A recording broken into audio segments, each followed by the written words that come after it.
ETF index mutual funds నేర్చుకుని stock మార్కెట్లో రాణించాలనుకుంటున్నారా? వెంటనే ఈ నెంబర్కి కాల్ చేయండి. సాధారణంగా మనం శివారాధన కార్తీకంలో విశేషంగా చేసుకుంటాం. ప్రతి సోమవారం శివుడికి సంబంధించిన వారంగానే భావిస్తాము. ప్రతి మాస శివరాత్రి కూడా శివారాధన ప్రత్యేకంగా చేస్తాం. అంటే దేవాలయాల్లో జరుగుతాయి, ఇళ్లలో అలవాటు ఉన్న వాళ్ళు చేస్తారు. మాస శివరాత్రి తప్పకుండా చేస్తాం. మహాశివరాత్రి మహాపర్వదినం మనకి. అయితే ఈ శుభ శ్రావణ మాసంలో సోమవారాలను కూడా శివార్చనకి కేటాయించుకోవచ్చు. ఇదొక పద్ధతి. శ్రావణ సోమవారాలు మామూలుగా మనం కార్తీకంలో చేసినంత విశేష శివారాధన కాకపోయినా కూడా, శివారాధన సాధారణమైన శివారాధన అయినా కూడా ఈ శ్రావణంలో చేసుకోవచ్చు. 4 సోమవారాల్లోనూ శివార్చన చేయటం, ప్రత్యేకంగా స్వామిని అర్చించుకోవటము, ఏదైనా శివ సంబంధమైన స్తోత్రం కానీ శ్లోకం కానీ నేర్చుకోదలుచుకున్న వాళ్ళు ఈ రోజున మొదలు పెట్టుకోవచ్చు. ఇవాళ మొదలు పెట్టుకుని ఇక్కడి నుంచి క్రమంగా నేర్పించవచ్చు. పిల్లలకు నేర్పించినా కూడా ఇదే పద్ధతి. శ్రావణ సోమవారాలు అత్యంత శుభస్కరమైనవి. ఎందుకంటే శివుడు ఐశ్వర్యకారకుడు అని చెప్తారు, మోక్షకారకుడు కూడా. ఐశ్వర్యకారకుడు. మనం ఏదైనా ఒక విభూతిని కోరుకుంటే, ఒక ఐశ్వర్యాన్ని, దాన్ని ఇచ్చే దేవతల్లో శివుడు అగ్రగణ్యుడుగా చెప్పబడతాడు.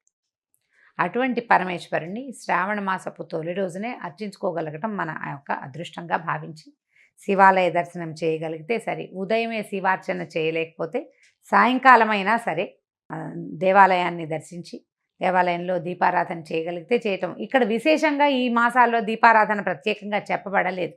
అర్చన ప్రధానమైంది, శివ దర్శనము చాలా ముఖ్యమైనది.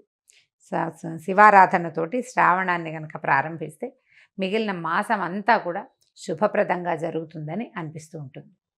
శ్రద్ధగా శివారాధన చేయండి. శివ సంబంధమైన ఒక్క శ్లోకాన్ని తీసుకోండి. 2 బిల్వదళాలు, ఒక చిన్న చెంబుతోటి నీళ్ళైనా శివుడికి సమర్పిస్తే కనుక ఈ అభిషేకం యొక్క ఫలితము ఈ శ్రావణ మాసపు తొలి రోజున చేయటం, శ్రావణ సోమవారం నాడు చేయటం వల్ల అది ఇతోధికమైన ఫలితాన్ని ఇస్తుందని చెప్పబడుతుందండి. చాలా దేవాలయాల్లో, ఈ తిరుమలలో కూడా ఈ సోమవారం నాడు శివార్చన చేస్తారు. ఇదే విధంగా ఈ 4 సోమవారాలని తొలినాడు మనం లక్ష్మీ పూజ లేదా లక్ష్మీ అర్చన వాటిలలో హడావిడిగా ఉన్నా కూడా ఇంకొక 3 సోమవారాలు ఉన్నాయి కదా. మొదటి రోజు తర్వాత వారం వరుసగా వచ్చేటువంటి 4 సోమవారాల్లోనూ విధిగా శివాలయ దర్శనం చేయటం కూడా లక్ష్మీదేవిని అర్చించిన లాంటి ఫలితాన్నే ఇస్తుంది. ఒకవేళ వ్రతము అది చేసుకోలేని వాళ్ళు, అలవాటు లేని వాళ్ళు శివారాధన చేసుకోవచ్చు. శ్రావణ మాసంలో 4 సోమవారాల్లోనూ దేవాలయ దర్శనం చేయటం, పరమేశ్వరుడికి అభిషేకం చేసిన అభిషేక తీర్థాన్ని తీసుకోవటం, స్వామివారిని నందీశ్వరుడి మీదుగా లింగ స్వరూపాన్ని దర్శనం కనుక చేస్తే విశేషమైన ఫలితం ఇస్తుంది. ఈ రోజుల్లో తీర్థయాత్ర కూడా చాలా ఫలితాన్ని ఇస్తుందని చెప్పబడుతోంది. కానీ మన పరిస్థితులంతా అనుకూలంగా లేవు కాబట్టి సమీపంలో ఉన్న ఏ శివాలయాన్నైనా దర్శించండి. అయితే మనం సాధారణంగా అందరూ చేసేదేనండి, మన ఊళ్ళో ఉన్న గుళ్ళని వాటిని వదిలిపెట్టేస్తాము, ఏదో ఒక గుడి చూస్తాం అంతే. సాధారణంగా యాత్రలకు వెళ్ళాలని భావిస్తాం.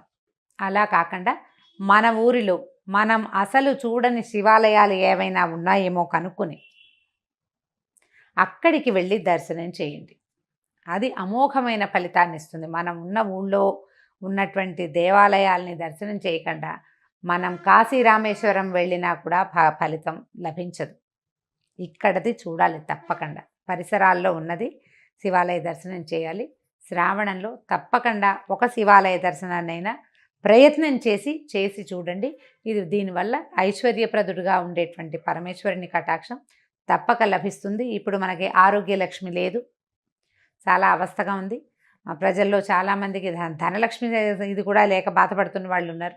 అలాంటి వాళ్ళందరూ కూడా ఇలాంటి శివ దర్శనం చేస్తే తప్పకుండా ఫలితం లభిస్తుంది. సాధారణంగా మనం శివారాధన కార్తీకంలో విశేషంగా చేసుకుంటాం.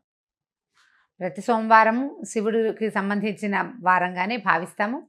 ప్రతి మాస శివరాత్రి కూడా శివారాధన ప్రత్యేకంగా చేస్తాం. అంటే దేవాలయాల్లో జరుగుతాయి, ఇళ్లలో అలవాటు ఉన్న వాళ్ళు చేస్తారు. మాస శివరాత్రి తప్పకుండా చేస్తాం. మహాశివరాత్రి మహాపర్వదినం మనకి. అయితే ఈ శుభ శ్రావణ మాసంలో సోమవారాలను కూడా శివార్చనకి కేటాయించుకోవచ్చు. ఇదొక పద్ధతి. శ్రావణ సోమవారాలు మామూలుగా మనం కార్తీకంలో చేసినంత విశేష శివారాధన కాకపోయినా కూడా, శివారాధన సాధారణమైన శివారాధన అయినా కూడా ఈ శ్రావణంలో చేసుకోవచ్చు. 4 సోమవారాల్లోనూ శివార్చన చేయటం, ప్రత్యేకంగా స్వామిని అర్చించుకోవటము, ఏదైనా శివ సంబంధమైన స్తోత్రం కానీ శ్లోకం కానీ నేర్చుకోదలుచుకున్న వాళ్ళు ఈ రోజున మొదలు పెట్టుకోవచ్చు. ఇవాళ మొదలు పెట్టుకుని ఇక్కడి నుంచి క్రమంగా నేర్పించవచ్చు. పిల్లలకు నేర్పించినా కూడా ఇదే పద్ధతి. శ్రావణ సోమవారాలు అత్యంత శుభస్కరమైనవి. ఎందుకంటే శివుడు ఐశ్వర్యకారకుడు అని చెప్తారు, మోక్షకారకుడు కూడా. ఐశ్వర్యకారకుడు. మనం ఏదైనా ఒక విభూతిని కోరుకుంటే, ఒక ఐశ్వర్యాన్ని, దాన్ని ఇచ్చే దేవతల్లో శివుడు అగ్రగణ్యుడుగా చెప్పబడతాడు. అటువంటి పరమేశ్వరుణ్ణి శ్రావణ మాసపు తొలి రోజునే అర్చించుకోగలగటం మన యొక్క అదృష్టంగా భావించి శివాలయ దర్శనం చేయగలిగితే సరే. ఉదయమే శివార్చన చేయలేకపోతే సాయంకాలమైనా సరే దేవాలయాన్ని దర్శించి దేవాలయంలో దీపారాధన చేయగలిగితే చేయటం. ఇక్కడ విశేషంగా ఈ మాసాల్లో దీపారాధన ప్రత్యేకంగా చెప్పబడలేదు. అర్చన ప్రధానమైంది, శివ దర్శనము చాలా ముఖ్యమైనది. శివారాధనతోటి శ్రావణాన్ని కనుక ప్రారంభిస్తే మిగిలిన మాసం అంతా కూడా శుభప్రదంగా జరుగుతుందని అనిపిస్తూ ఉంటుంది. శ్రద్ధగా శివారాధన చేయండి. శివ సంబంధమైన ఒక్క శ్లోకాన్ని తీసుకోండి, 2 బిల్వదళాలు, ఒక చిన్న చెంబుతోటి నీళ్ళైనా శివుడికి సమర్పిస్తే కనుక ఈ అభిషేకం యొక్క ఫలితము ఈ శ్రావణ మాసపు తొలి రోజున చేయటం, శ్రావణ సోమవారం నాడు చేయటం వల్ల అది ఇతోధికమైన ఫలితాన్ని ఇస్తుందని చెప్పబడుతుందండి. చాలా దేవాలయాల్లో ఈ తిరుమలలో కూడా ఈ సోమవారం నాడు శివార్చన చేస్తారు. ఇదే విధంగా ఈ 4 సోమవారాలని, తొలినాడు మనం లక్ష్మీ పూజ లేదా లక్ష్మీ అర్చన వాటిలలో హడావిడిగా ఉన్నా కూడా ఇంకొక 3 సోమవారాలు ఉన్నాయి కదా, మొదటి రోజు తర్వాత వారం వరుసగా వచ్చేటువంటి 4 సోమవారాల్లోనూ విధిగా శివాలయ దర్శనం చేయటం కూడా లక్ష్మీదేవిని అర్చించిన లాంటి ఫలితాన్నే ఇస్తుంది. ఒకవేళ వ్రతము అది చేసుకోలేని వాళ్ళు, అలవాటు లేని వాళ్ళు శివారాధన చేసుకోవచ్చు. శ్రావణ మాసంలో 4 సోమవారాల్లోనూ దేవాలయ దర్శనం చేయటం, పరమేశ్వరుడికి అభిషేకం చేసిన అభిషేక తీర్థాన్ని తీసుకోవటం, స్వామివారిని నందీశ్వరుడి మీదుగా లింగ స్వరూపాన్ని దర్శనం కనుక చేస్తే విశేషమైన ఫలితం ఇస్తుంది. ఈ రోజుల్లో తీర్థయాత్ర కూడా చాలా ఫలితాన్ని ఇస్తుందని చెప్పబడుతోంది. కానీ మన పరిస్థితులంతా అనుకూలంగా లేవు కాబట్టి సమీపంలో ఉన్న ఏ శివాలయాన్నైనా దర్శించండి.